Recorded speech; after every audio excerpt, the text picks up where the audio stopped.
Okay, good morning, everybody. We are continuing with our study of the ladder of self-transcendence. And we started last week and read one paragraph, but maybe we can reread that paragraph since we didn't have much time to discuss it.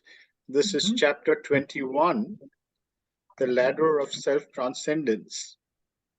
This is following upon Sri Aurobindo's discussion of the lower triple Purusha. And Sri Aurobindo discusses the lower triple Purusha as a context to understanding our present state. And it relates in a way, that chapter before this, to the beginning of this book, The Synthesis of Yoga, where Sri Aurobindo has an early chapter called The Three Steps of Nature. Mm-hmm.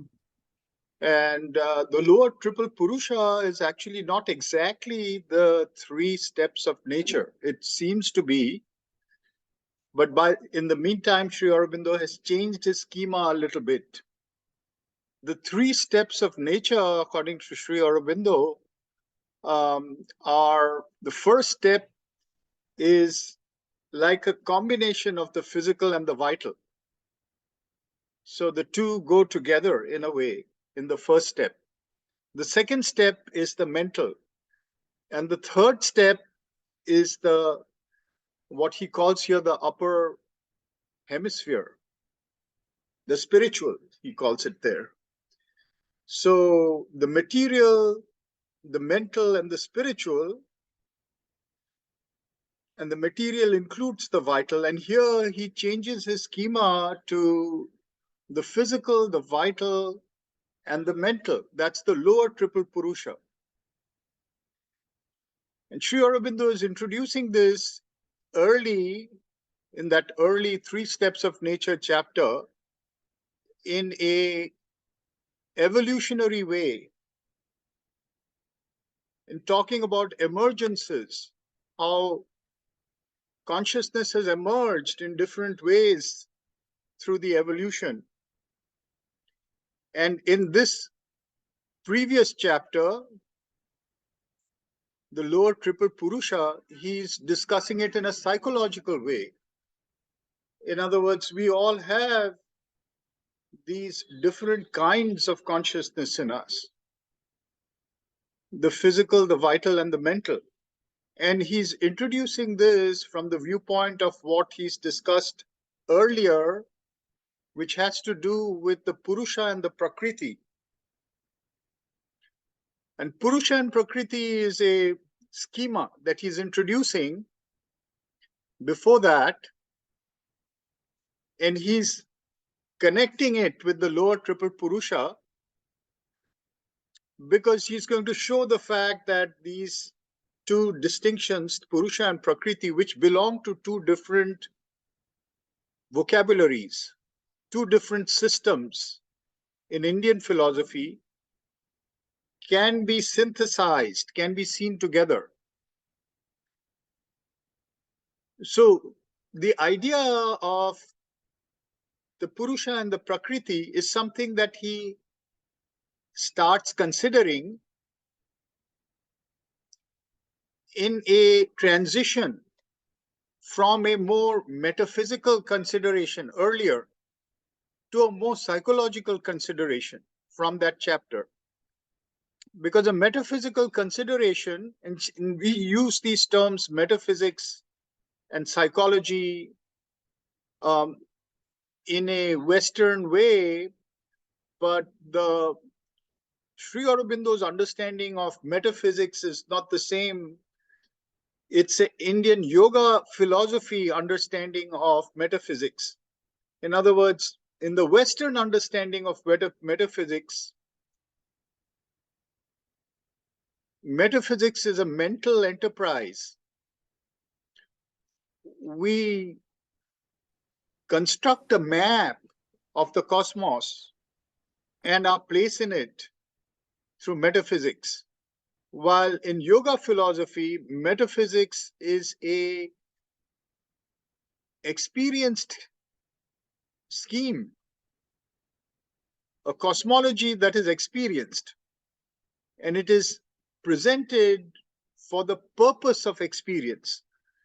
So Sri Aurobindo starts with that kind of an understanding of the metaphysics of the experience of a transcendence and the experience of a cosmic condition. And to try and bridge the two, he makes a jump into this understanding of Purusha and Prakriti, which is a Sankhya understanding. And then to bring it together, he returns to a Vedantic understanding of what he calls the lower triple Purusha,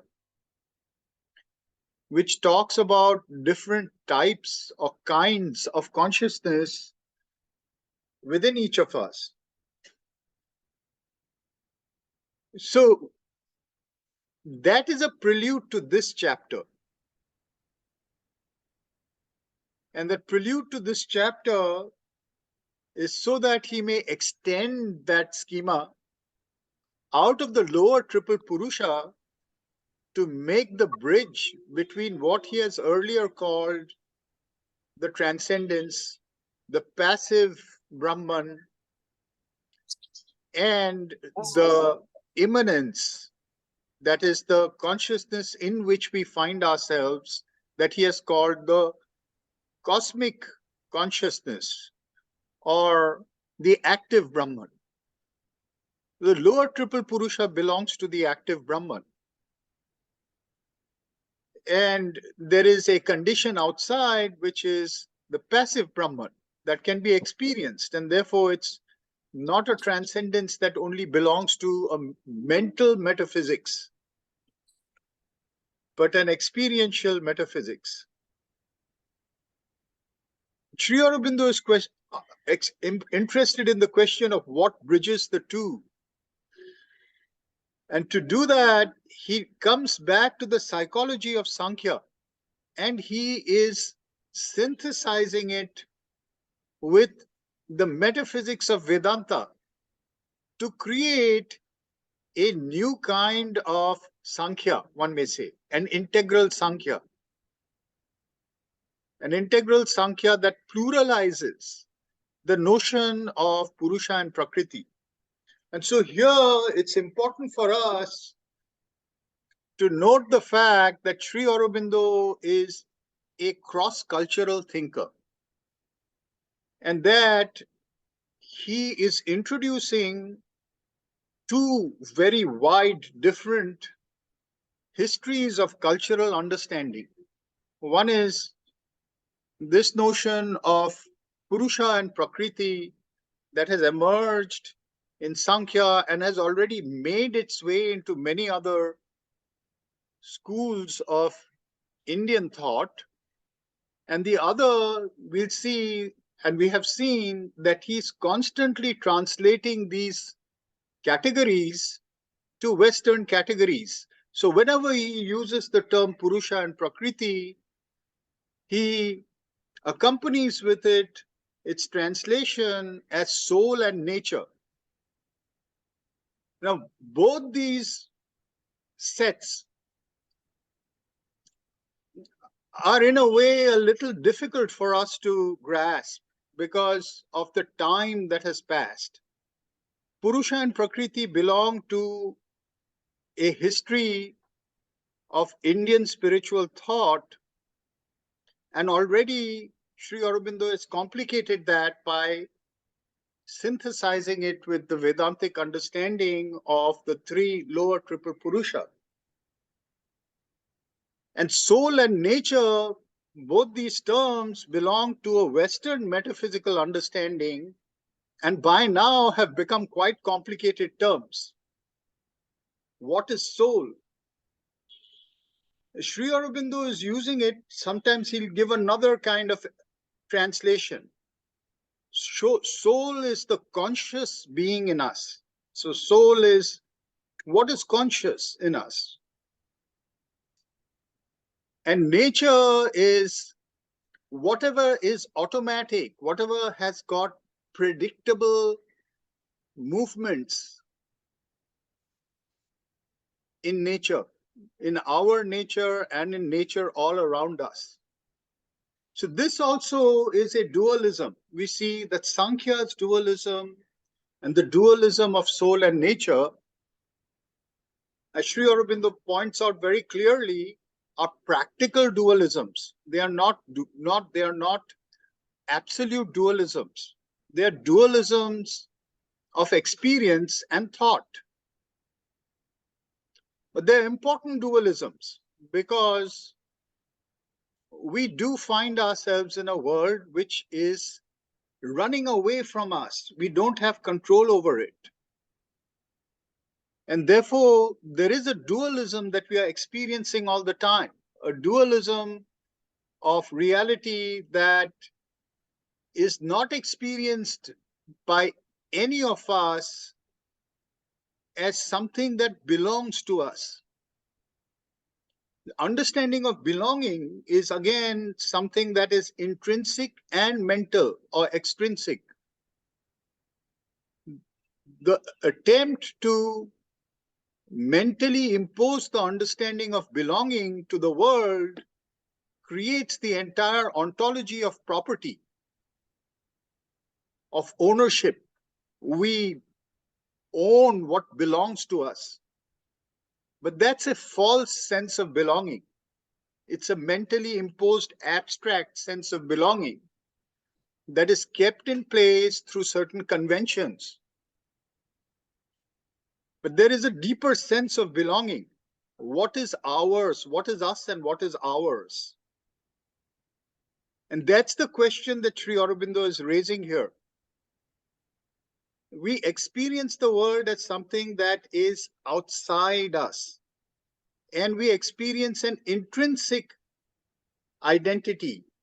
What is essence and existence in that sense. So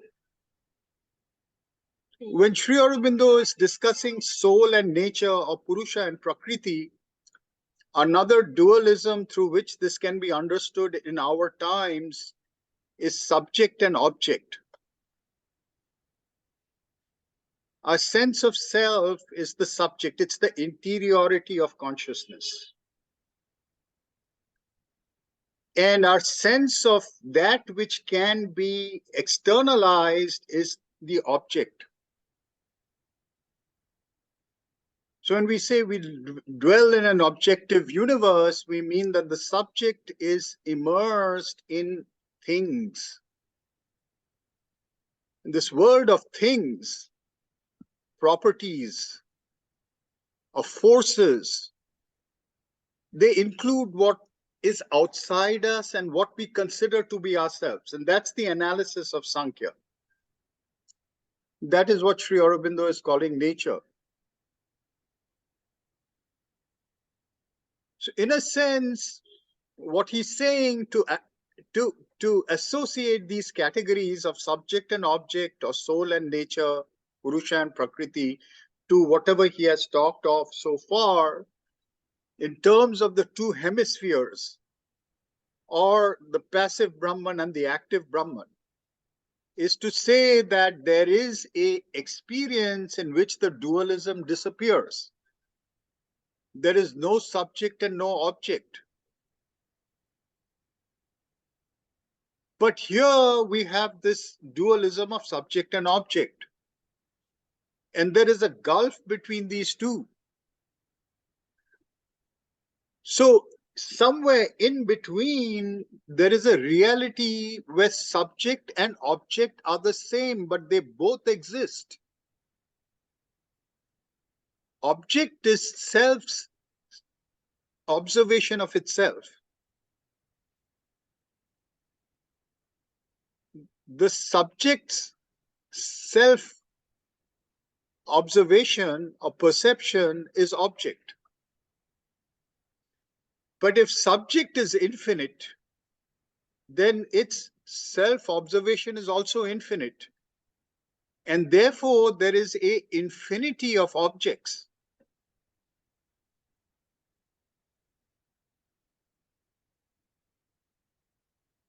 And if this kind of a perception of self takes on a reality of its own, then we have infinite subject-object pairs.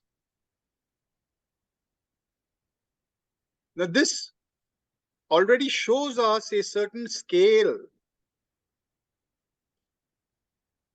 in the transformation of a subject that has no object, which is known by the term Purusha in the Veda. For example, in the Purusha Sukta, a transformation of subject that has no object to a condition where object is the subject's own self-regard. Subject and object are the same, but they exist at the same time. To a condition in which subject has pluralized itself into all its infinite self-exteriorizations as subject-object pairs. This third explanation is the way in which Sankhya understands reality. It's dualistic and pluralistic. There are many Purushas. And at the same time, there is no single reality.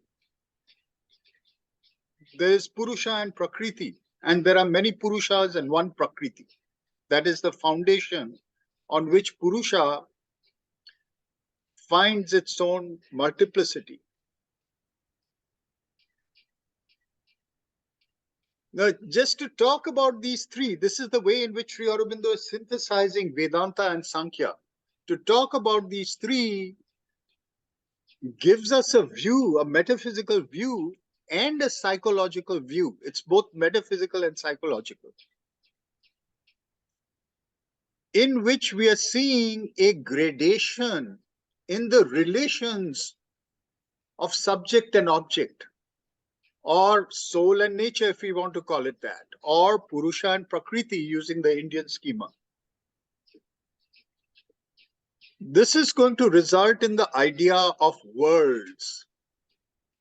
Each world is a settled mode of relationship between subject and object, following the gradation coming from subject without object to subject whose self-regard is the only object, to objects who are viewed by multiple subjects.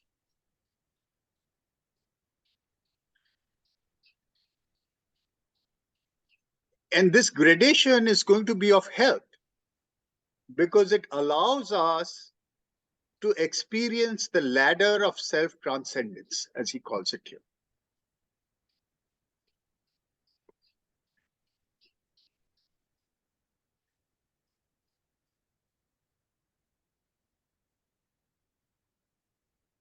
So let's start again this chapter, this paragraph which we read last time, and we can consider it a little more in detail with this background that connects it to the preceding chapters. And maybe Sunki, would you like to read today? Do you have the text with you? We can't hear you because you are muted, Sunki. Yes, I have a text. Yes, okay. So it's the first paragraph. Yes. The transcendence of this lower triple being and this lower triple world, to which ordinarily our consciousness and its powers and results are limited, a transcendence described by the Vedic seers as an exceeding or breaking beyond the two firmaments of heaven and earth, opens out a hierarchy of infinitudes to which the normal existence of man, even in its highest and widest flights, is still a stranger. Into that altitude, even to the lower step of its hierarchy, it is difficult for him to rise. A separation, acute in practice through unreal in essence, divides the total being of man, the microcosm, as it divides also the world being, the macrocosm. Both have a higher and a lower hemisphere, a, a parada and aparada of the ancient wisdom. The higher hemisphere is the perfect and eternal reign of the spirit. For there it manifests without cessation or diminution its infinities, deploys the unconcealed glories of its illimitable existence, its illimitable consciousness and knowledge, its illimitable force and power, its illimitable beatitude. The lower hemisphere belongs equally to the spirit, but here it is veiled closely, thickly by its inferior self-expression of a limiting mind, confined life and dividing body. The self in the lower hemisphere is shrouded in name and form. Its consciousness is broken up by the division between the internal and external, the individual, universal. Its vision and sense are turned outward. Its force, limited by division of its consciousness, works in fetters.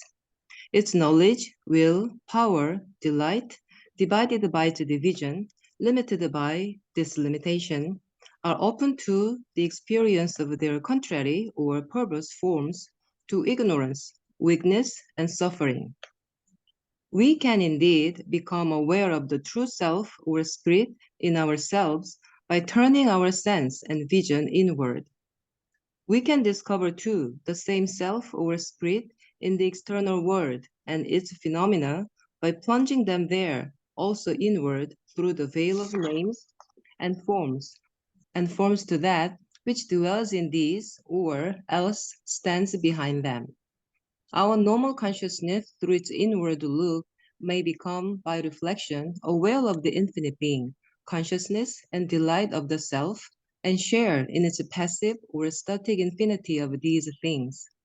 But we can only to a very limited extent share in its active or dynamic manifestation of knowledge, power, and joy. Even this static identity by reflection cannot ordinarily be effected without a long and difficult effort and as a result of many lives of progressive self-development. For very firmly is our normal consciousness bound to the law of its low hemisphere of being. To understand the possibility of transcending it at all, we must restate in a practical formula the relations of the worlds which constitute the two hemispheres.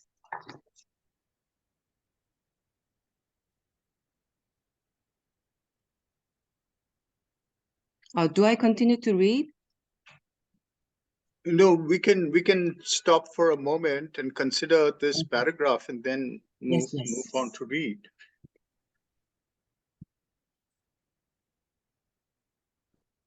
So here, as we saw, Sri Aurobindo is firstly making that distinction that he has stated in other ways of these two hemispheres. One which is what we experience, that he is using the Sanskrit term aparardha, and the other one which is parardha. Ardha meaning half, and parardha meaning the transcendent half, para, gone beyond. The transcendent half, aparardha by negation, not the transcendent half, that is the immanent half. So these are the two zones, and he's saying essentially that what we experience is this aparardha, the lower triple hemisphere, the lower triple being that he talked about earlier is the aparardha. And this is where the relationship between consciousness and nature, or subject and object, is distinct, limited, and made into something that is externalized. And so that is our normal experience. And Sri Aurobindo is again drawing over there on a passage from the Upanishads where it says in the Katha Upanishad that the doors of perception are turned outwards. This is the way in which what he hints at throughout this paragraph is that the relation between Purusha and Prakriti, which is what constitutes world, is a kind of a cosmic determination. So each of these three, that's why he begins by talking about world and self, individual. Each individual is actually dwelling in or a part of these worlds. And so relation of Purusha and Prakriti, which is a mode of determination in each of these worlds, is experienced as a mode of determination in our individual lives. And that's the reason why we find it difficult, as he says, and as that passage in the Upanishad says, the doors of our senses are turned outwards. And then it says, only a few reverse that conditioning and turn those doors inwards.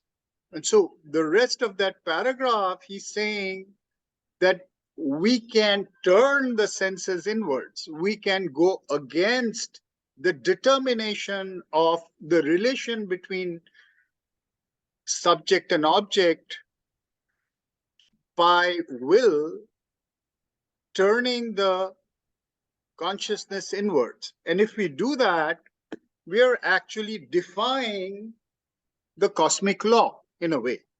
See, we are challenging that which exists and has been kept in existence by a series of determinations.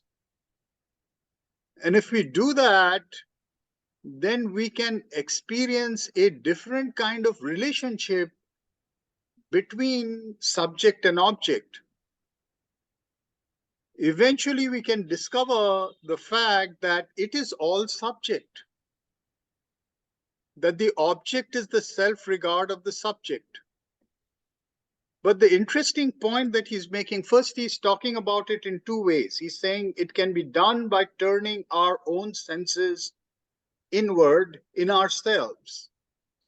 That is, the objective mechanism of knowledge can be turned inwards to be known as the objective mechanism of the subject, not just a mechanism that belongs to the object, which is what it is right now, because we are determined like a machine, and our apparatus of knowing contains the mechanized forms of acquiring knowledge. These very mechanized forms of acquiring knowledge that belong to the machine, that is a determination between the relations of subject and object, can be turned inward to know the fact that they take their origin in subject. And if they take their origin in subject, then one experiences reality as a experience of the subject.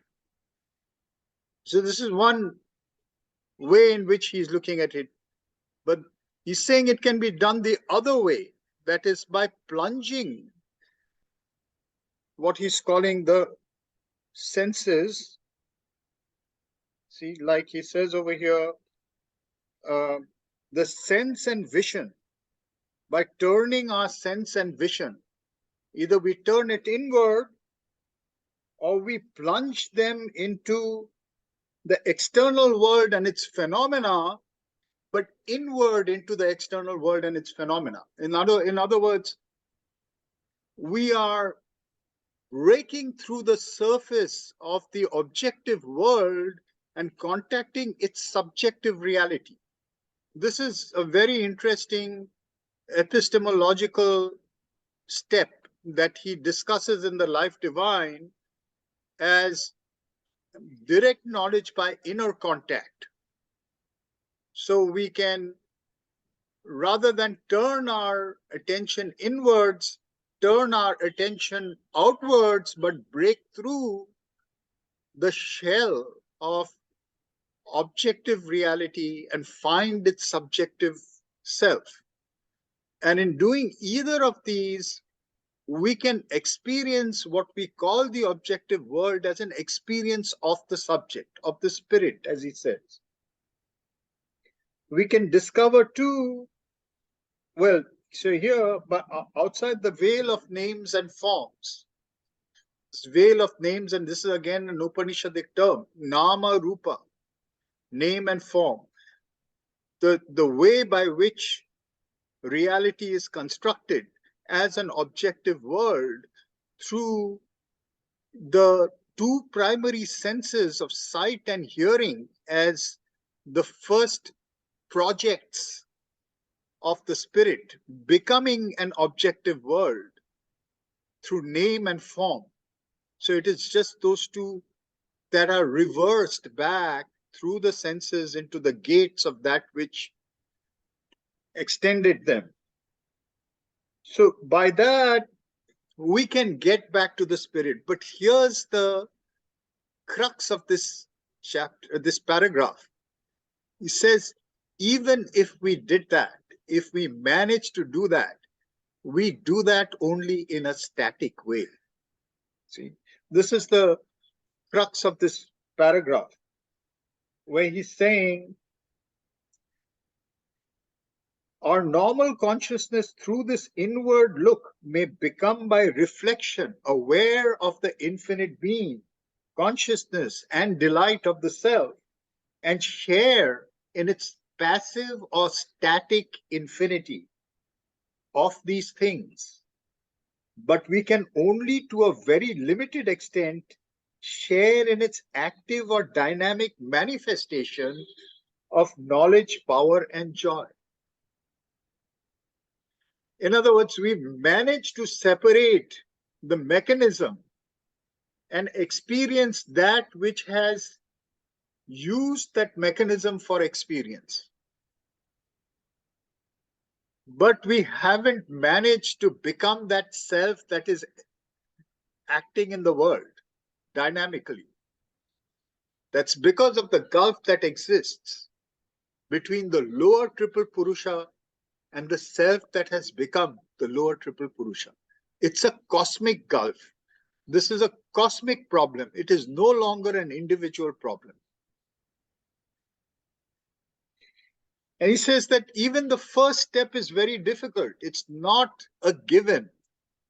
And here he's bringing into his discussion another sort of fact of experience and existence that is not obvious to us and that is not even given any credence by the Western tradition.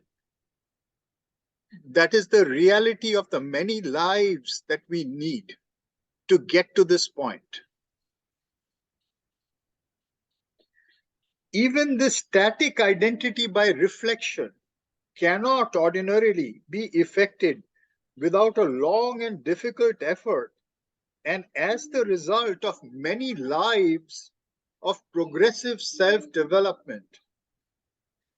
For very firmly is our normal consciousness bound to the law of its lower hemisphere of being. He again brings back that term lower hemisphere because these hemispheres are kept apart by a tapas of Maya. This is a cosmic force, the over-mental Maya, that maintains the relationship between Purusha and Prakriti of the lower hemisphere. And even if we can undo our own specific involvement in that relationship,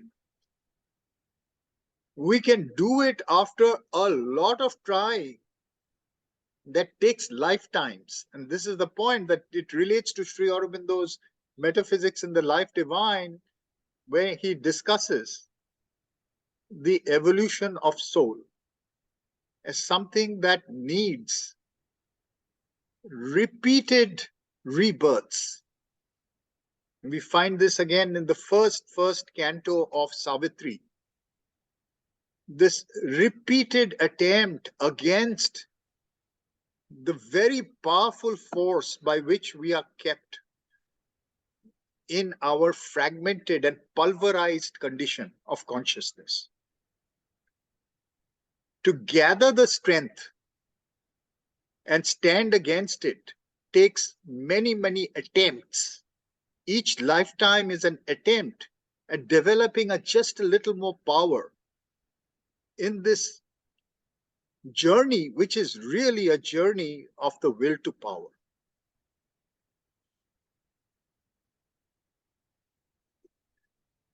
So even if we get to that point where we can reverse the exteriorization of consciousness, we cannot get to that point where we can become the dancer in the dance. Somehow the active becoming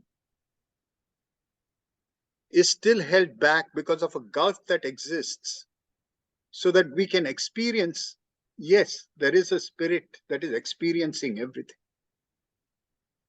But the joy by which it becomes is something that takes another step. And that's the point that he's trying to make over here. That belongs to another relation between Purusha and Prakriti, or subject and object, that we need to develop even more strength to become, so to say, challenging the cosmic conditions.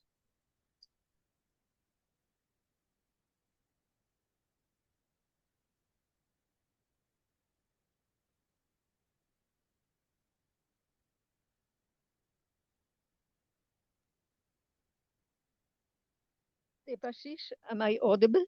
Yes, yes, Anastasia, you are. Thank you.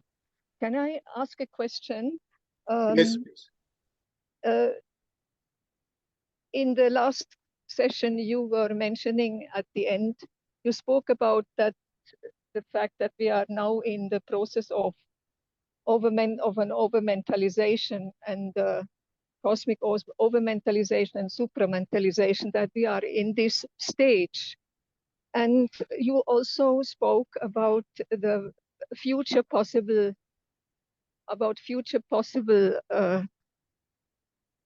manifestations of Sat, Chit, and Ananda. And my question is related to, has two parts. My question has two parts. The first is, if I'm not wrong, in our Aurobindo community, we speak often of the future Ananda manifestation, as if it were certain that this is the first one which would be manifested. And my first part of the question is that really so, and why is it so? And why would it not be, for example, a manifestation of Sat? Because after such a long reign of falsehood, would we not perhaps need first a manifestation of Sat? Or is this yeah, and this leads me to the second part of my question, which is about the term Satchidananda itself. Is it just contingent that Ananda is the last part of the last term of the word itself, or is there a possible ulterior metaphysical connotation to this sequence of the terms within the word? Thank you, Anastasia. Okay, so Yeah, this is actually a kind of a very loaded question, and it has to do with the fact that when we are talking about sat, when you say, for example, that in this long experience of falsehood, maybe it is sat that is first that to be experienced to evolve out of this condition. This paragraph that we read right now is exactly talking about that. That Sat that you're talking about is not the Sat of Satchit Ananda. It is the Sat of the overmind. Remember, all these consciousnesses are contained in every other consciousness. There is a Sat of the body, there is a Chit of the body, there is an Ananda of the body, there is a Sat of the vital, there is a Chit of the vital, and Ananda of the vital. The Sat of mind, Chit of mind, Ananda of the mind, you see. So Yes. what he's talking about here, this chapter, this paragraph that we just read, he's saying that the entire avidya has also got its Sat, Chit, and Ananda. And the limit of our experience there is the Sat of avidya. Beyond the Sat of avidya, we enter into Shushupti and Turiya. That is not Right. manifest. It's not the manifestation. Now, coming to the second part of your question about Ananda and the way in which even these terms Sat, Chit, and Ananda are ordered. This is a happenstance of our world and the way in which the manifestation we experience is set up. That is because this world is a creation of creative delight. Sat by itself, without this hierarchy of Sat, Chit, and Ananda, would not create anything. It has no need to create. It is its creative delight that produces a real idea that then manifests as cosmos. Oh, right. I see. So in the reversal of experience from cosmos, we go to real idea and to creative delight, and then go to the pure consciousness, of which that delight is an aspect, and the self of which that consciousness is an aspect. Each is telescoped into the other. Right. I understand. Yeah, I So see. this is the reason why the manifestation of these forms go from the lower triple Purusha, as he's saying, to the higher triple Purusha, one by one manifesting each of these rungs that contains Right. all the others, but foregrounds one of them. Right. When you're talking about Sat, Sat is everywhere. There is, as I said, Sat of everything. But when we Yeah. are talking of manifestation, right now we are in the process of manifesting the foregrounded consciousness of the cosmic mind. That's what you meant by we are at a historical phase where overmind is beginning to manifest. This is the reason why we find comparative metaphysics everywhere. We find teamwork, we find integration of various disciplines, interdisciplinary processes. All these are signs of a over mental influence that is creating a cosmic sense of existence in our history. Right. That's true. Yes. So the power of the manifestation comes, the active power, the active creative force comes from the is inherent in the property of Ananda. Is within Ananda, and Ananda is needed to in order to create. Exactly, exactly. All of this is needed to create, but it passes through Ananda. That's the reason why without this particular gradation in the relations between subject and object, as he's saying. Without this, these are nodes, one may say, just like we can talk about nodes in the chakra system, or we can talk about nodes in some kind of a cosmic instrument, see, that is producing Yes. music. Right. Yes. Each one containing the rest, but being necessary as a stage to open to another configuration of the whole. Each one is a configuration of the whole.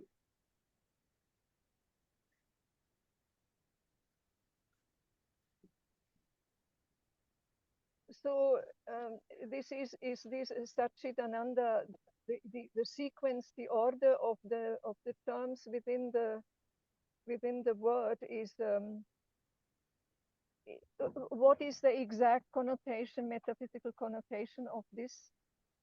No, it's just as I said, Anastasia. It is just as I said, that you have to emerge out of a condition. That's what this chapter is about, right? You have to emerge out of the condition of a totally objectified world which is run by habits to a world that is becoming gradually more conscious, and then to a world which is in possession of the ideas that has made it, to a world which actually knows the central idea and possesses it, right?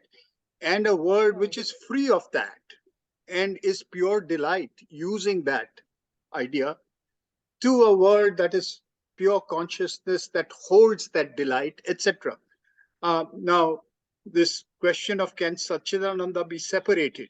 See, can the trinity of being Satchit and Ananda be separated? Just like everything else, nothing can be separated. Nothing can be separated. Even the ignorance cannot be separated, but it can be reconfigured. The priority of these terms can change. This is the point. Another manifestation exists in which Ananda is in front, Chit and Sata behind, or Chit is in front, Ananda and Sata behind, etc. There is a whole chapter in Sri Aurobindo, in Synthesis, where Sri Aurobindo talks about the different worlds that may result if one of these comes to the front and the others go behind. They are not separated, but they are reconfigured. I see. Aha. Reconfigured by whom? Reconfigured in experience. It can be by you, Anastasia. Okay. If you are I see. somebody who holds that consciousness, it's a state of consciousness. There is no fixed sequence of these terms in their connotation, because that is, yes, but there is a fixedness in cosmic experience, because you don't exist in some other universe. You exist in this universe. So there is and there is not. To Satchidananda there is not, but to you there is. Right.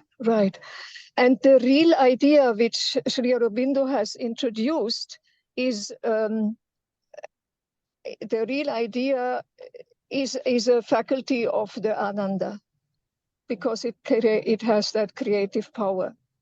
Yeah, correct, right? Correct. This is why but there is a hierarchy of experience, and Sri Aurobindo clearly says that without the overmind, you cannot experience supermind. And without the supermind, you cannot experience the Ananda. You can, not that you cannot, but you cannot in a cosmic sense.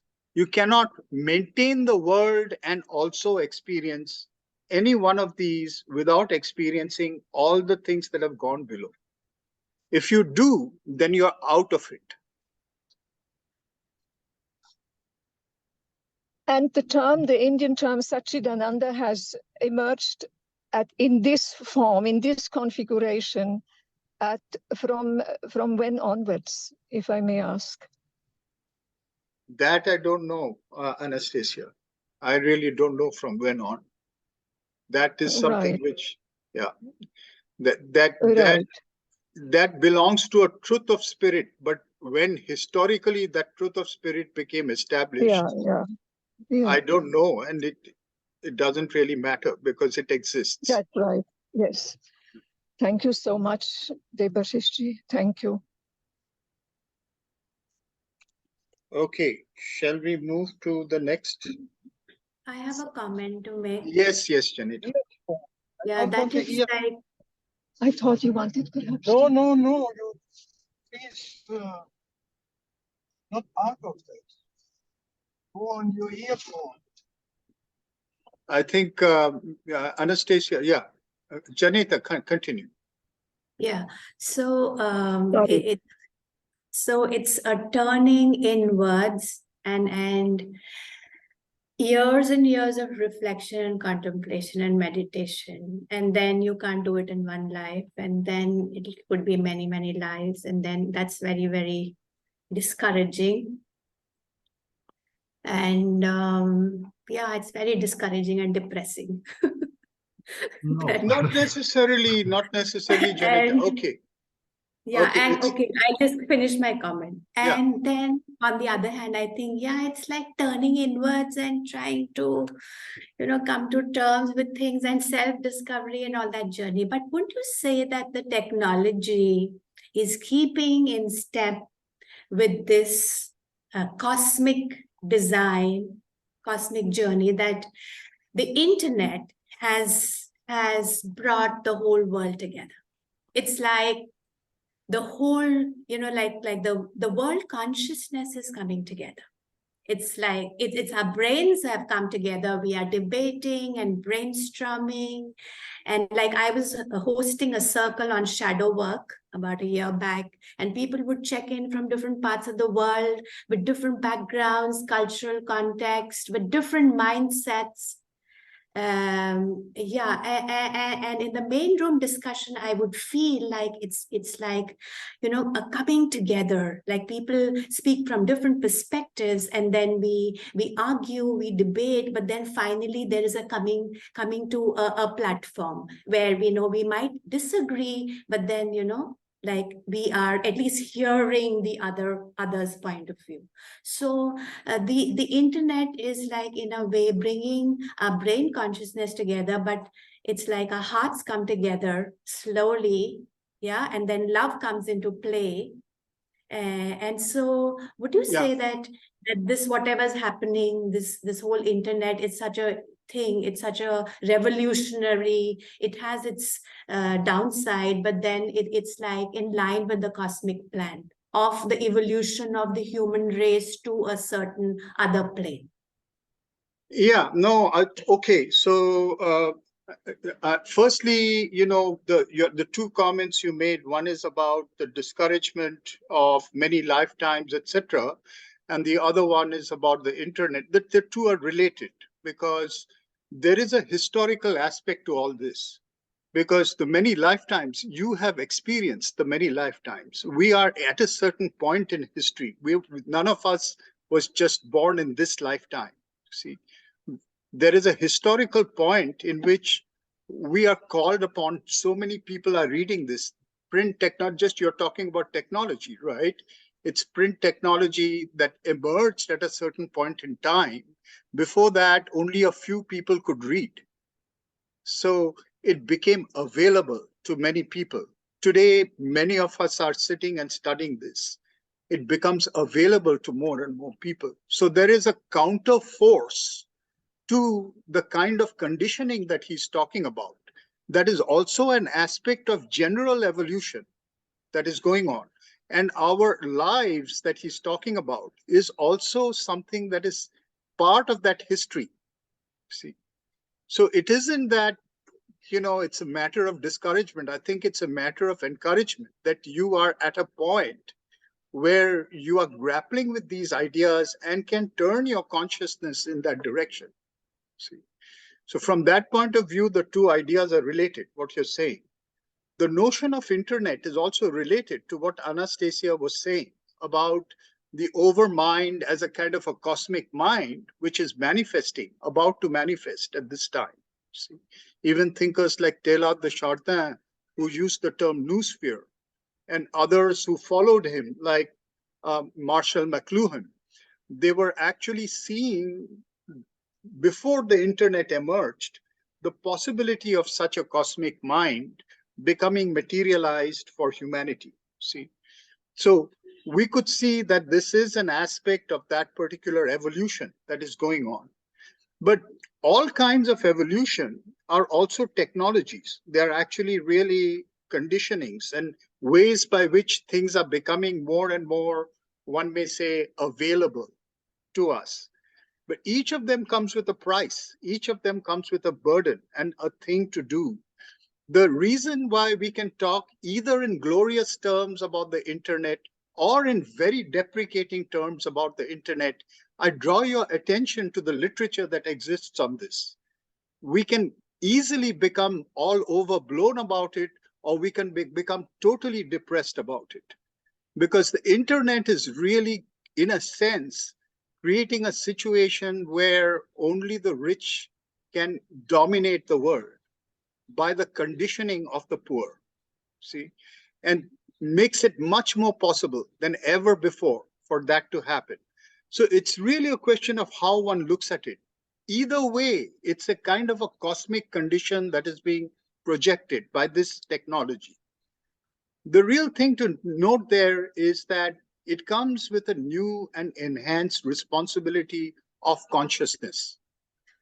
And the question is, it's not about waving flags to the greatness of some technology or the other. It's really about what are we called to do to be equal to it. So from that point of view, yes, it is a world creating technology, and it does represent a step in the evolution of history.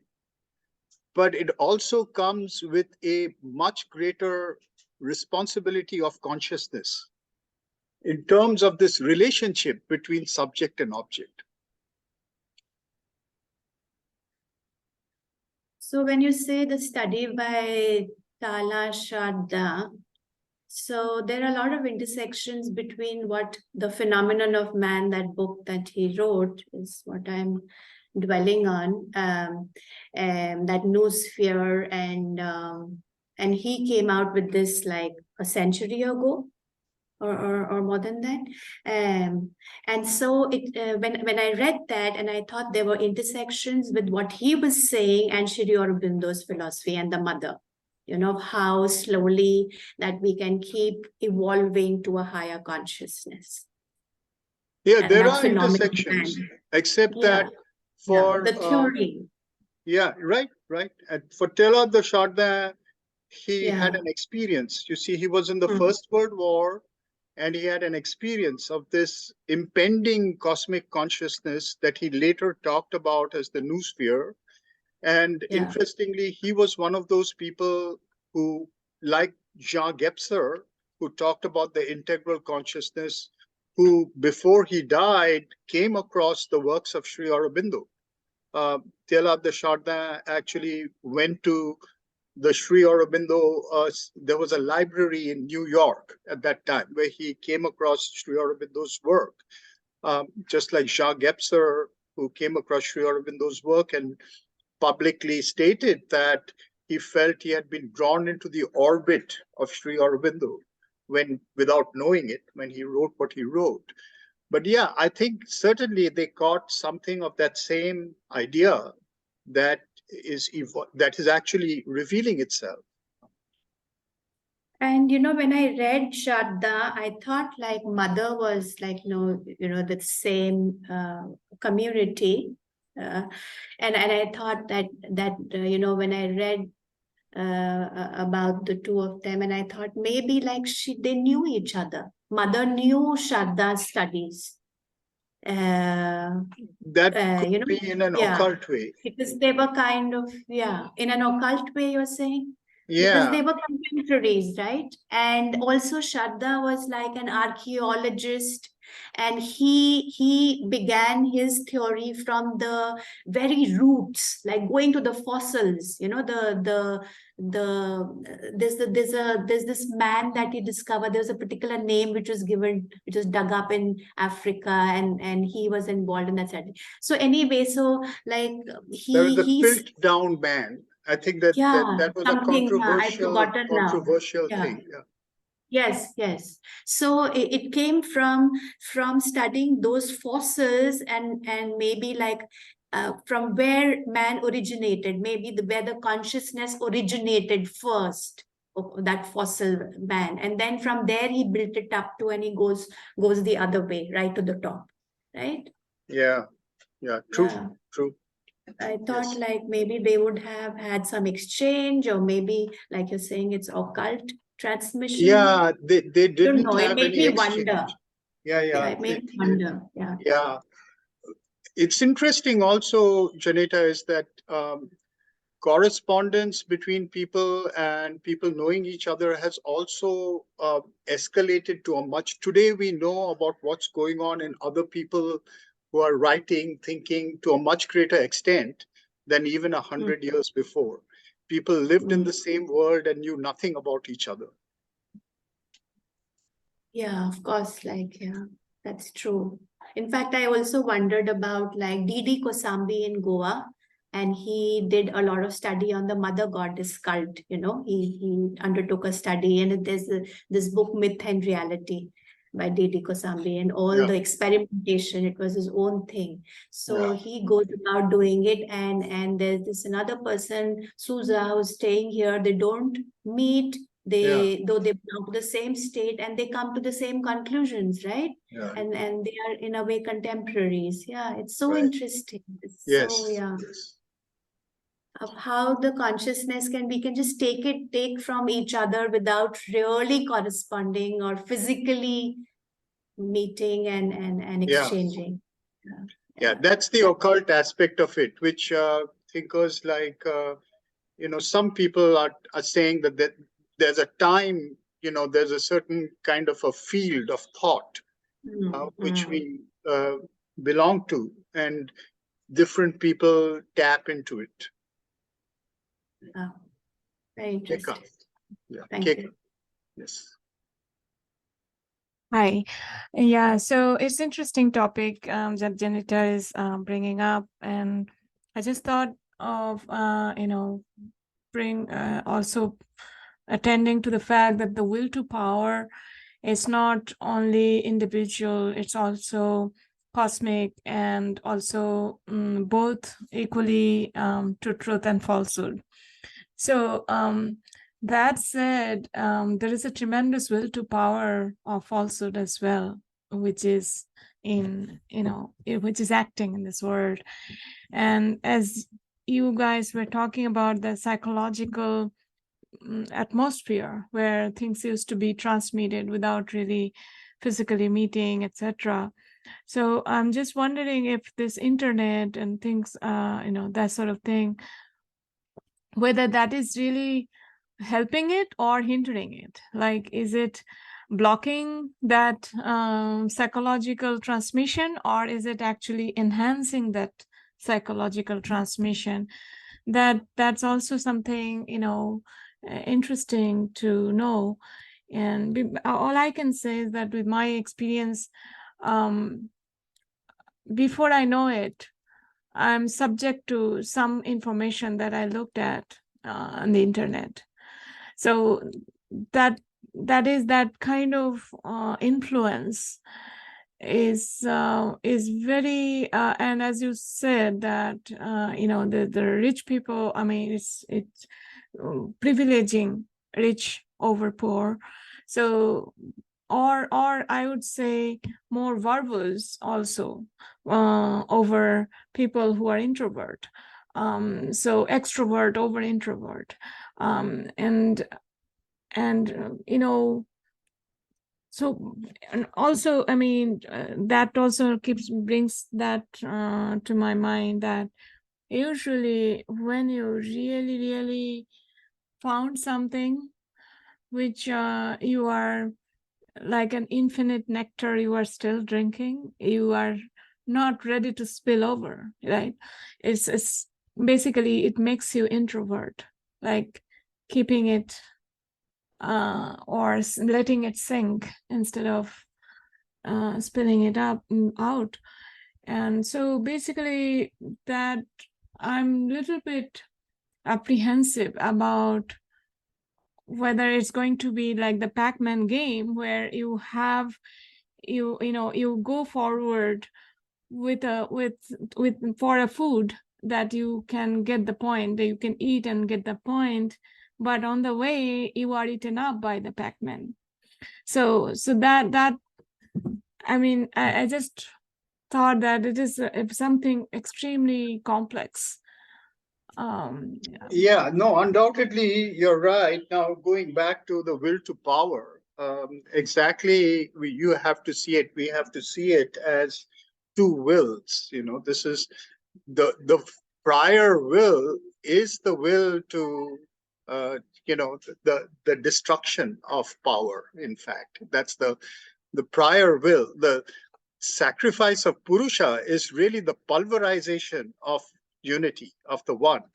And then whatever the will to power, when we use that term, that is both at the individual and the cosmic level, rising against it. But even rising against it, it is fighting against a power that already, pushes towards the complete annihilation of consciousness.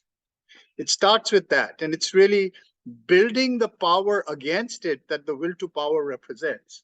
Nihilism comes first. This is the meaning of nihilism in Nietzsche. Nihilism is not a kind of belief in nothing or atheism or something like that. Nihilism is taking the side of that which has already pulverized you.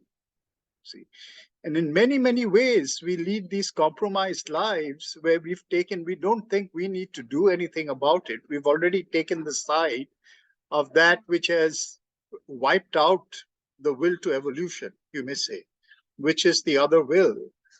That is what he's calling the will to power. So there is a historical aspect to it. There is an individual aspect to it and a historical, and the two are going together. They're also related to what Sri Aurobindo is saying about the many lifetimes that we've taken. These lifetimes are lifetimes that we have historically developed power to arrive at these higher possibilities of consciousness. And as far as the internet is concerned, absolutely. I mean, there is whatever new possibility emerges, it can be usurped by any force. Either of the forces can usurp it. But at the same time, if you look at it from another point of view, it's a new organ that is being formed. A new organ that is being formed comes with its new demands. It comes with demands of consciousness, and it comes with demands of instrumentation. So it's just like, all the time we can say that it's not a good thing. So to say, as you said, the two ways in which one can talk about it, Plato talked about it right from his time, where he was saying, writing is a bad thing. We should not write because we lose our memory, see? And he coined the term pharmacopoeia, you see? So pharmacy, which has come back through thinkers like Derrida and all that, who's written a very important paper called Plato's Pharmacy. The word pharmakon is really this double-sided thing. Anything new that is to emerge has got the chance of being your destruction as well as the chance of being your evolution. That's its pharmacology. So internet, in that sense, modern technology is a pharmacology. It comes with a certain responsibility on what we should do, but it also is a historical step. There's nothing that we can do. We can't say it should not be taken, because it's creating a new organ, which is a collective organ for us. And whatever it's, like when you're talking about introspection and things like that, these are capacities that we have to develop with these forms. Just like, we can't say today that writing should never have come into existence because thereby we couldn't be as introspective as we could. We still can be introspective. It's a question of adapting to these new limbs, these new organs. It's a new organology that we are being called to accept, and at the same time retain a greater consciousness that is mapping onto these new organs, so to say. So that's the challenge of our times.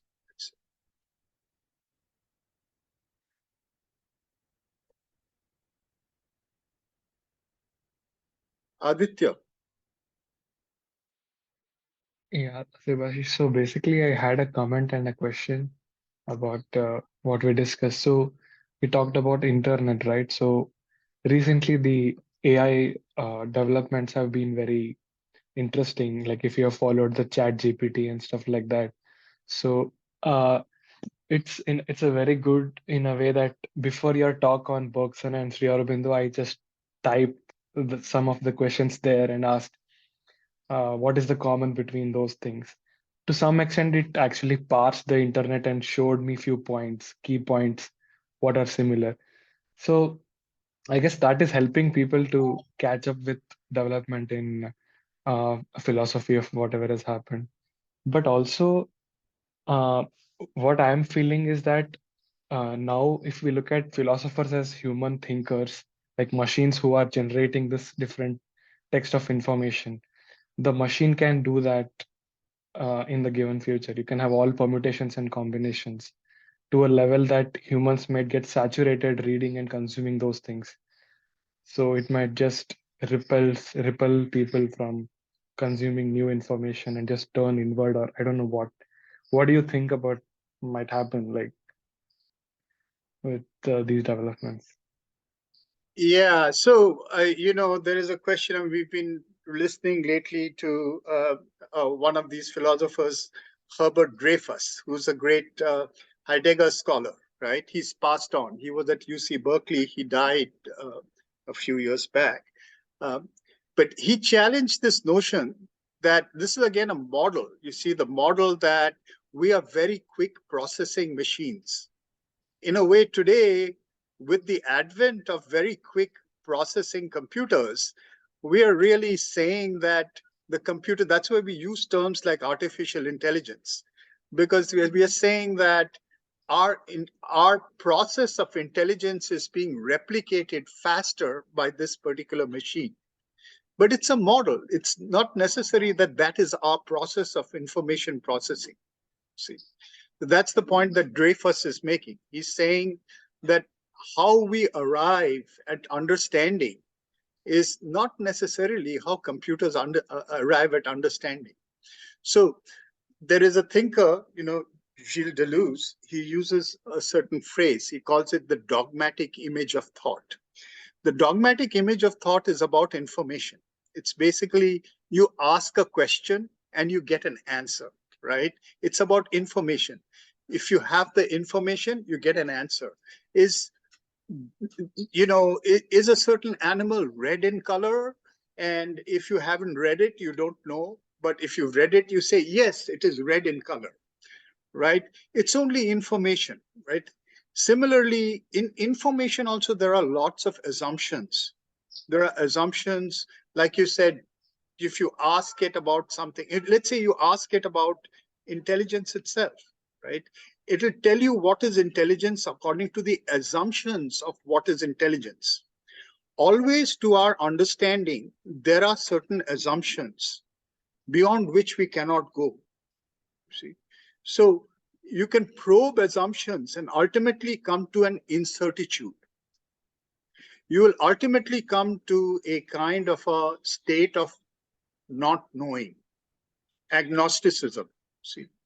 So the question is there knowledge outside that? If there is knowledge outside that, it does not belong to this machine of artificial intelligence. It belongs to consciousness. It's just like asking you, how do you know that you exist, Aditya? And you'll say, laugh at me, and you'll say, well, I can't tell you how I know I exist. I know I exist. Why don't you ask that question to the Chat GPT? How do you know that you exist, Chat GPT? So there are realms of understanding, experience, and knowledge that are outside of our mental processing, rational processing. And those are really what we are called on to experience. Now, if we don't, then we fall into the trap of the transhumanists who believe that we are machines and that we've created a machine that is superior to us as machines. The best we can do is somehow upload ourselves into that machine, you see. So I think, like you were saying, maybe this opens up the possibility of our exploring what is outside in ourselves. I agree.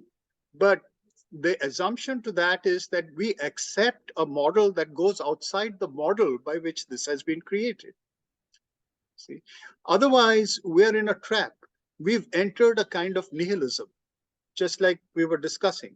If we don't accept the fact that there is an outside to it, I know people who have committed suicide because of this, philosophers who think that there's nothing left for the human to do because we've created machines that are much, much faster than us and that can condition us, right? Before you can think about it, it has made you do what you cannot think about because its process is faster than your neural synapses. See, if you believe that, then it's a very hopeless situation. There's no out of it. And there are people who are committing suicide because of that. But if you don't believe that, if you believe that the process by which we come to understanding and knowledge is not the same as that by which these quick processing machines are coming to knowledge, then you can open the doors to another way of experience. But also, does it mean that we need to come up with a different way of communicating or understanding? Because we are putting words and syllables together to express meanings, which machine can just do it. So what we intend to learn, is it outside of what can be put into words? Is that what we are No, aiming, no, which the machine? not necessarily. A machine is also an organ. We use words. Can a machine become Shakespeare?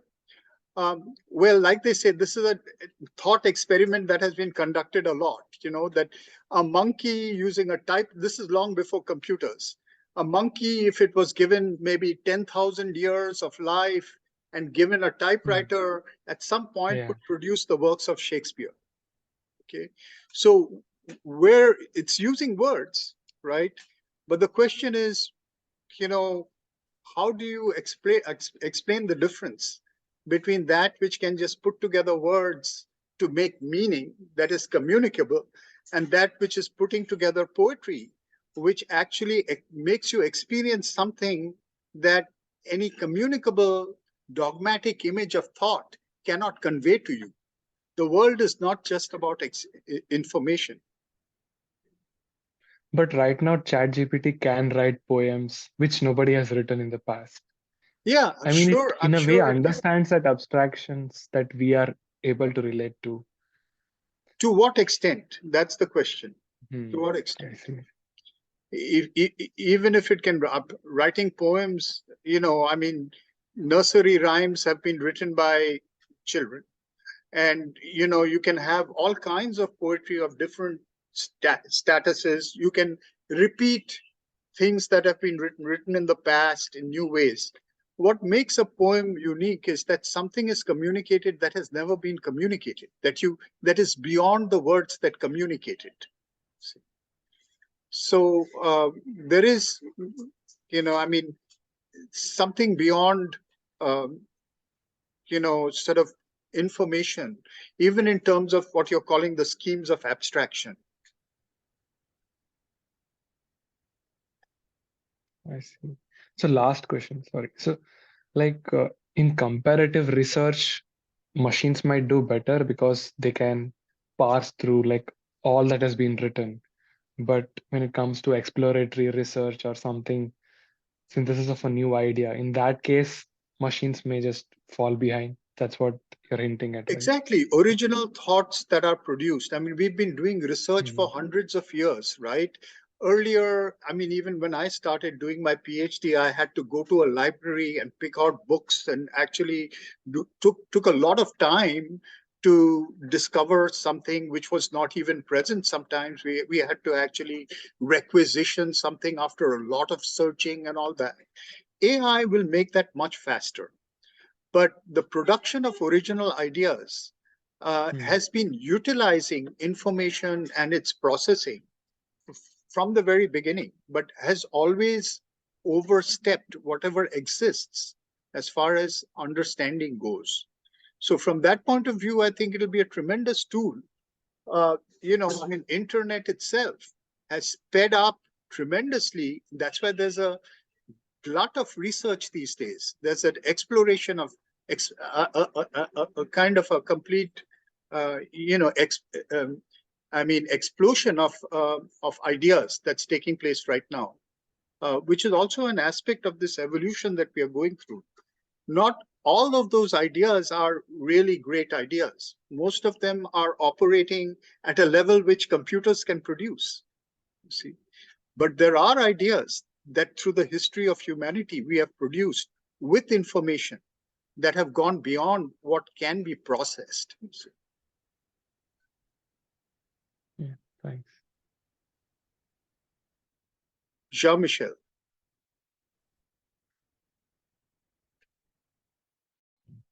Yes, hello. So talking about this inner organ, Janetta made me think of some thoughts that I want to share about the psychic being. I wonder what potential has the psychic being in terms of its own experience of time.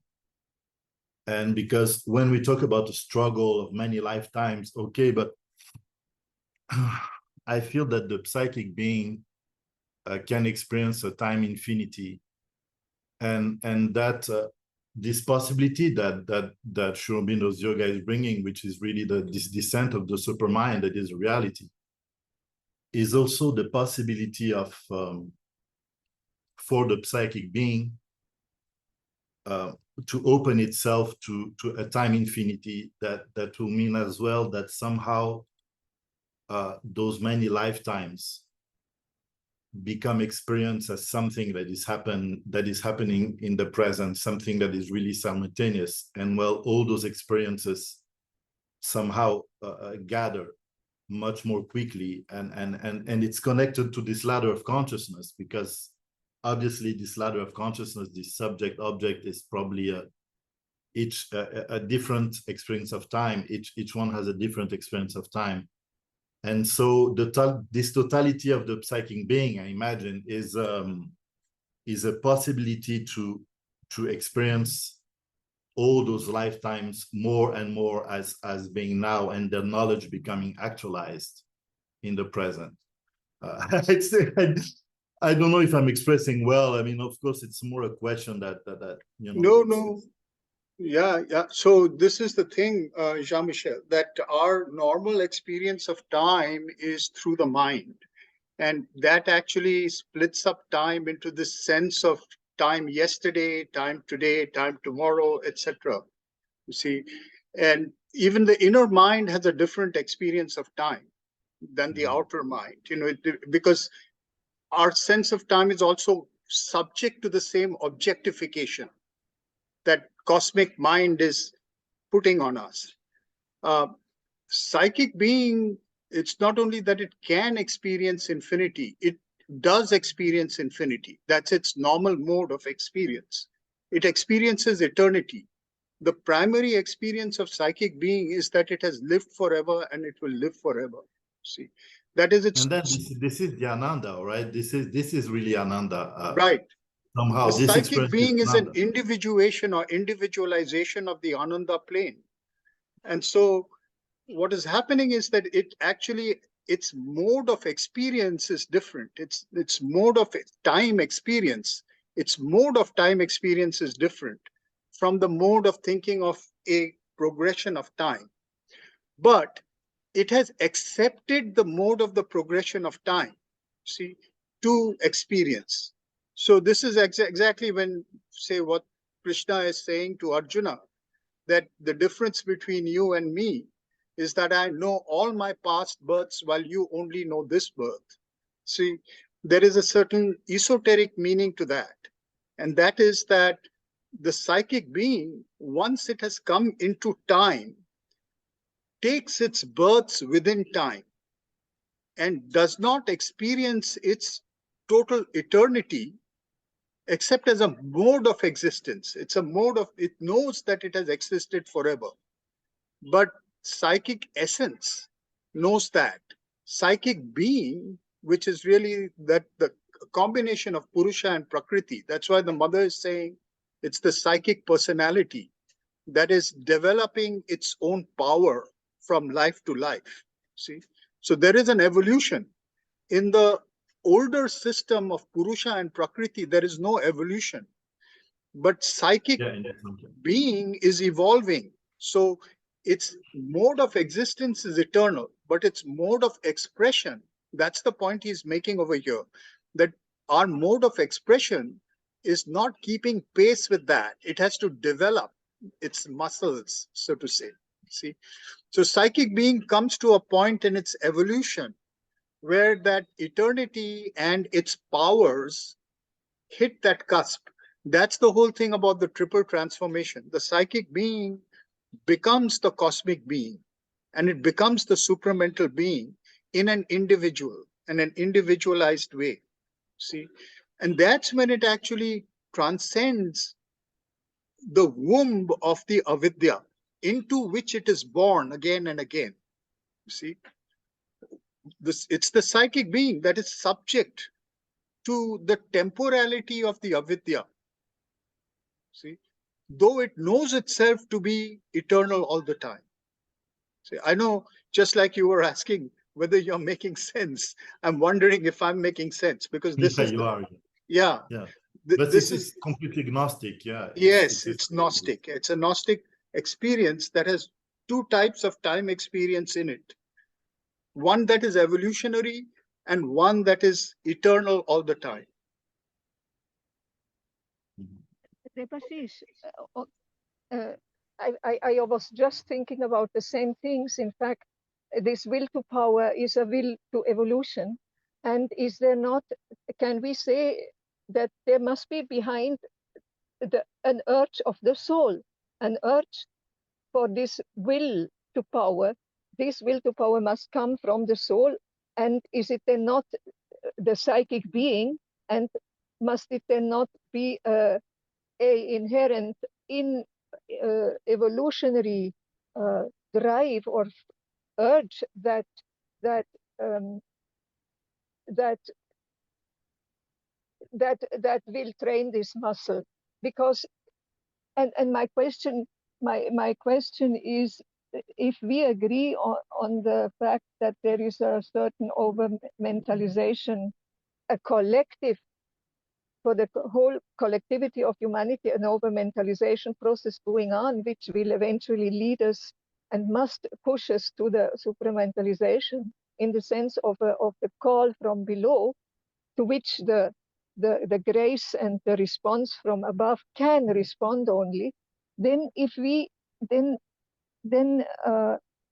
behind all that should be not just an individual soul force, but can we say that behind this present trend or urge for a cosmic over-mentalization is also a cosmic, an increased expression of a collective soul force? Yeah, it is. But listen, that you should never lose sight of the fact that there is an evolution of Prakriti and an evolution of Purusha. Don't mistake the two. The cosmic evolution is the evolution of cosmic Prakriti. It cannot be undertaken just by itself without your responsibility of your individual Purusha. You should not forget that. You can be obliterated by the cosmic evolution. Cosmic evolution does not care about you. Unless you take responsibility for your own becoming equal to the cosmic evolution. That is exactly what, can make the cosmic evolution meet, what the mother is talking about, that the things that were promised will be achieved. That achievement are achieved, she says. That achievement is really not a cosmic evolution. That's an individual evolution that has to actually keep step with the cosmic evolution. Otherwise, it'll get wiped out, and some other being will come that will be equal to it. You see, don't think that it is because of the psychic being that these things are happening. There are two different evolutions that are going on, and they have to keep pace. But that points to our own, to the need to our own self-effort, right? But we call it effort, whatever you want to call it. It means your own evolution, essentially. I mean, whether it's effort but what is or behind that? Is it not always my inner psychic being that wants to evolve and that dictates or corrects my inner movements, and eventually will break that wall which keeps us from experiencing the soul and make that light stream forward? It's a How do we break relationship between the wall? you and your soul and your nature. I mean, this is, I mean, your receptivity. I mean, if we think about this, what we are talking about in terms of a determinism, that it will automatically happen because all our cosmic beings, all our psychic beings are trying their best to make us overcome what we are overcoming. There's also the fact that our nature is a compromise, which is largely under the hands, in the hands of the forces of falsehood. And that compromise can easily compromise the wishes of the psychic being. Otherwise we live in a fool's paradise. This is a battle. Right. Yeah, that is a battle. Yeah. Keka, last question for the day. Thank you. Thank Justin's hand was up. Okay, Justin.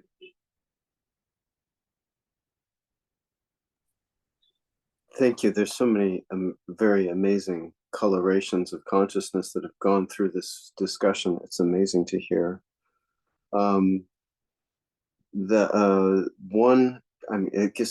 This piece that we were speaking about, and I'm wondering about this. I mean, of Kala, it's Kala and Kali and time, and I mean, at least, and I'm drawing on something from Jung, which is about the progression, that time is a progression of the libido, and so time involves the poison of desire.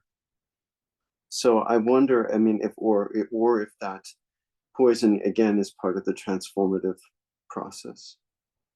When we speak about Purusha and Prakriti, I think that the term that's coming to mind again from Gnosticism is a kind of effectiveness in terms of, and thinking it again as a transformative philosophy, that there's an effectiveness to regarding it in that particular, with that stance of that dualism, maybe soul and nature.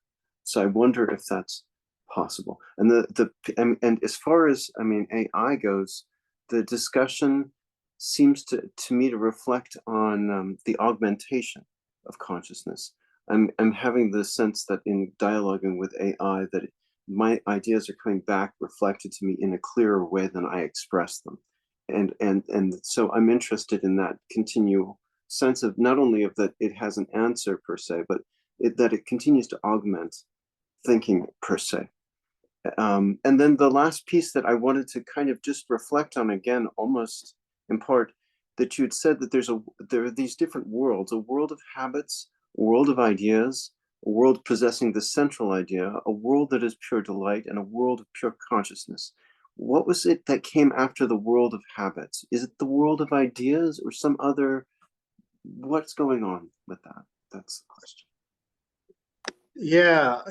So firstly, your question about effectiveness and the duality of Purusha and Prakriti, the Gnostic effectiveness, as you put it. And yes, I completely agree that the reason for any any classification, the reason for any schema, any schematic way of presenting reality from a Gnostic point of view is to be effective in attaining to a certain kind of state.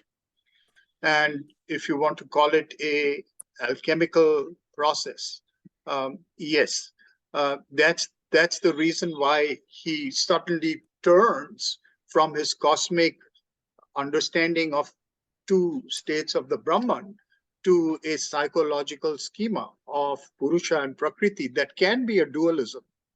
But then he utilizes that as a effective mode of perception through which to arrive at the ladder of self-transcendence, a ladder of self-transcendence that is necessary to maintain the possibility of going up and down without losing the rungs. See, that's the effectiveness. The effectiveness is not an effectiveness of obliterating the ladder. To keep the ladder requires the notion of worlds that are present cosmically as different states of relationship between Purusha and Prakriti. And that's the effectiveness of Purusha and Prakriti in their ability to know different states of relationship up the ladder and down the ladder. See, this image of the ladder that has been utilized so many times in so many traditions, and very prominently by Sri Ramakrishna in just one generation before Sri Aurobindo, when he has talked about exactly this thing, Vijnana, as the ability to rise up and down the ladder of self-transcendence, something which he claims only a very few souls can achieve. And what Sri Aurobindo is saying, that there can be a science to the way in which we all can achieve it. This is the Gnostic effectiveness, as you point out, to the utilization of this schema, right? And then your question about the different relations as starting from habit and then going to the notion of laws behind things and to the principle of the real idea. See, and is there something in between? Yes, undoubtedly there is something. That's what he's calling the triple lower Purusha. So the first one is the habitual state of pure object. The objective world, the non-living world, is made up of predictable habits. And that translates itself into the living world to degrees. And it translates itself to us at the level of the total unconsciousness of our bodies, to all the automatic processes of the autonomous system, to the mental habitual modes that we are conducting all the time. That's the layer of the relationship between Purusha and Prakriti, or subject and object, that is habitual, subject to the habits of the object fully. See, but the second layer is the layer of a kind of an instinct, an instinctual layer which already starts sensing beyond the envelopment of the object, something which is similar in different objects, that can transcend the boundaries of the object, which is intrinsic to life. And this is talking about that intuition in Bergson, for example. You know, there is a intuition of life, a life intuition that is operating within the object.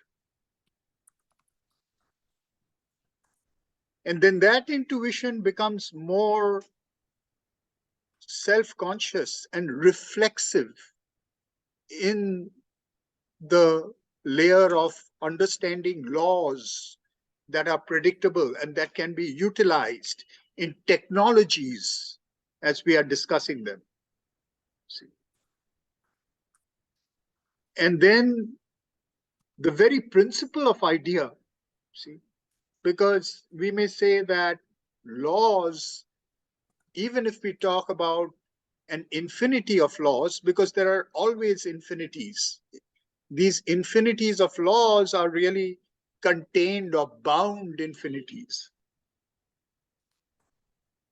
There are ideas that bind an infinite proliferation of their applicability. But the very principle of idea is a radical infinity of self-generation according to the ideas of self.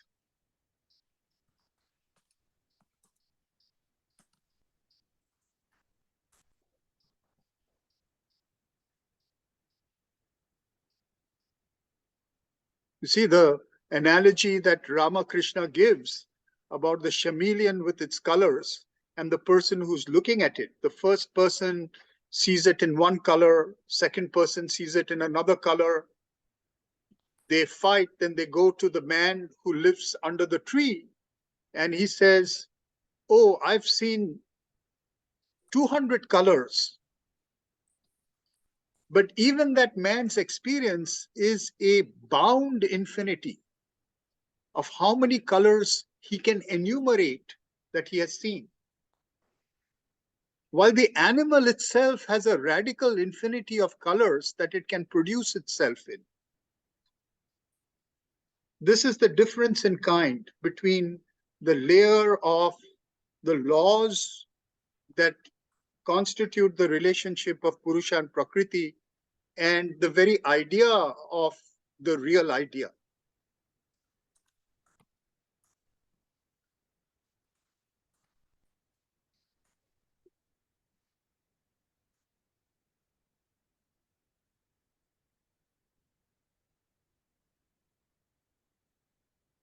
Thank you, Debashish. Thank you. Thank you.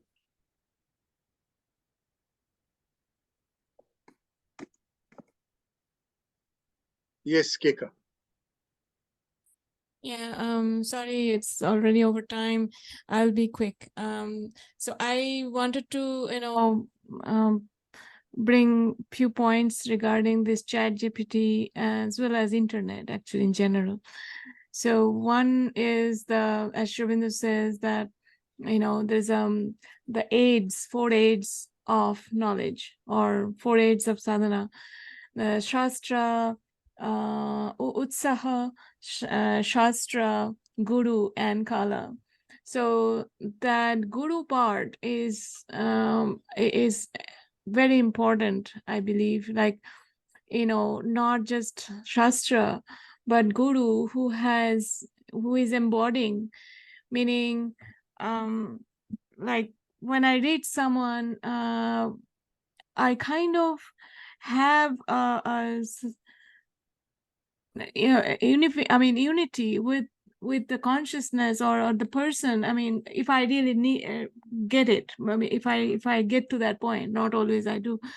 So some kind of unity with a person who, from where he or she is speaking, which is not impossible to exactly extract from the content.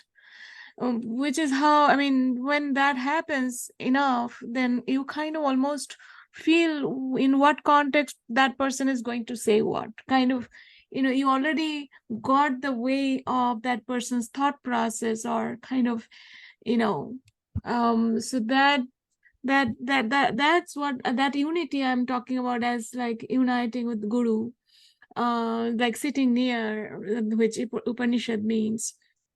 So that part, that is one part. The other part is that taking out of context, meaning context is at least half, if not more, of the knowledge, right? Like without the context, if you kind of do permutation and combination, it might lose context, which is much deeper in hierarchy and much more complex. So that is the number 2. And number 3 is the selection process. As previously you were pointing out that it's privileging rich over poor, that even internet, for example, search engine has an algorithm which has a selection process, right? Like and there are people fight or struggle or spend thousands of dollars to come on the first page. When you search something, how to get to that first page of the result, because most people don't go beyond the first page. So similarly, even ChatGPT is more intensified or more focused version of that selection process, because it's really selecting. And so that way also is kind of yeah, I mean, basically that selection process is what I'm talking about, that it is impersonal, but at the same time not impartial. Impersonal, but not impartial. So yeah, Yeah. these are the 3 points I wanted It's to very important points. And I think there's always selection that goes on. The notion that something is impersonal and completely impartial is a kind of a impossibility, because there is always assumptions. There cannot but be assumptions. And then this discussion that you just made, also with regard to guru and shastra and the relationship between the two, it's a very interesting relationship. That Shastra also is, I mean, even in terms of the history of teachings, is repeatedly reinterpreted by different teachers. This is the case also with Vedanta. Vedanta is innumerably interpreted by different teachers, and the same thing means so many different things. And there are assumptions and there are goals of becoming to each of these interpretations. See, so again, coming back to what we were discussing about the difference between a bound infinity and a radical infinity, and even that parable about the chameleon and its colors and the chameleon itself. See, that's sort of the difference in the way in which Bergson, for example, talks about knowledge, and exactly this Shastra and Guru notion that he's saying that we can read all the philosophy of a certain writer, right? And we can summarize it and create various kinds of digests and informational, explanations and interpretations out of it. See, but he's saying that what is possible if you know how to intuit the central person out of which all this has come, is that after you're familiar with all the external manifestations, if you're open to it, you will get there to something which is what he calls an intuition, out of which everything has come. And then when you read this person, everything is transparent. It makes sense, as they say. And also, it's possible that that source of knowledge can then show you things that that person did not actually say. See, this is what he's talking about. And this is related to the various forms of knowledge that we also, the relationship between Purusha and Prakriti that we were talking about, where at the level of Ajnana, which is ignorance, there is only a realm of habit. At the level of, there's a certain degree of notion of life, there is a kind of ajnana and a samjnana, an instinctive sense knowledge that is operating. At the level of thought, there is a prajnana that is operating, which is the prajnana of ignorance, of avidya, or ajnana's prajnana, you may say. And then there is vijnana, which is the knowledge that comes from the principle of the idea itself. You see, so this is the thing about the hierarchy which is related to relations between Purusha and Prakriti. And Chat GPT, etc., can at best get to the level of the prajnana of avidya or ajnana, but not at the vijnana. See, that's the reality where there is something operating that is not the process by which we understand, but the identification with what has produced all those various manifestations of understanding.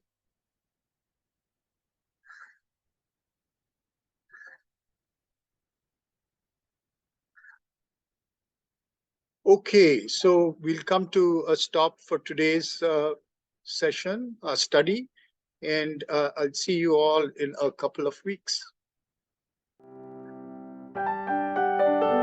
Thank you very much. Thank you. Such clarity. Thank you for the ending and all those pieces. Debashish, thank you. Thank you. Bye-bye. Bye. Bye, everyone.